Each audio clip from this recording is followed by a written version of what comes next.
তোমার সাথে আমার আলাপ হয় ফেসবুক থেকে। আমি সেভাবে চিনতাম না তোমায়। কয়েকটা ছবি দেখেছি, দু একবার প্রোফাইল ঘুরে এসেছি তার আগে। তারপর যখন প্রেমে পড়লাম তখন আমাদের 2 মাস চলছে বন্ধুত্বের। যদি বোঝাতেই হয়, গোটা 5 প্রোফাইল পিকচার, গোটা 10-12 কভার আর প্রায় শখানেক পোস্ট। এই ছিল আমাদের সম্পর্কের টাইমলাইন। তুমি ছেড়ে গেছো যে কদিন হলো, তারও একটা টাইমলাইন আছে। গোটা 3 প্রোফাইল পিকচার, গোটা 6 কভার, ধরে নাও গোটা 50 পোস্ট। কি অদ্ভুত ভালোবাসা ছিল আমাদের। ছেড়ে যাওয়া, থেকে যাওয়া টাইমলাইন সব কিরকম পাল্টে যায়। তারপর যেদিন আমি তোমার ব্লক লিস্টে যাই, সেদিন থেকে কত লেখা লিখেছি, কত পোস্ট শেয়ার করেছি।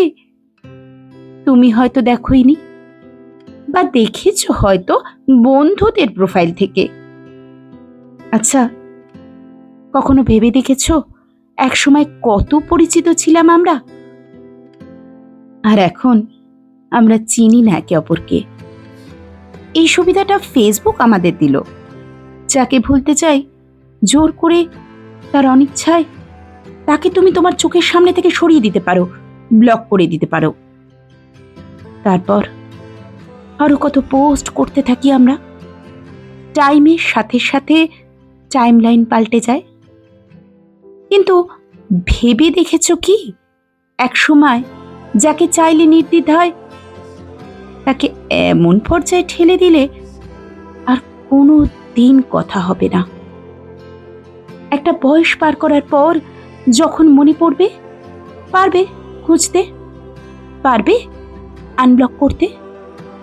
যখন লগ ইন বা লগ আউট করার ক্ষমতা, সামর্থ্য থাকবে না। একটা বয়স মনে করার পরে মনে থাকবে আনব্লক করার কথা। শুধু এইটুকুই বলার ছিল, তোমার ফেসবুক তো থাকবে চিরকাল। সময়ের সাথে সাথে আরো যুবক হবে, আমরা কিন্তু এই জগতে আরো পুরনো হতে থাকবো। তখন চাইলেও ব্লক লিস্ট থেকে আর ফ্রেন্ড লিস্টে যেতে পারবো না। জীবন এরকমই।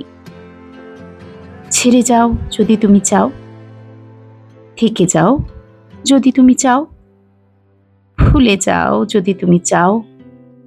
মনে যদি থাকে, মনে থাকবে। জোর করে মুছে দিলে ফিরিয়ে আনা যায় না।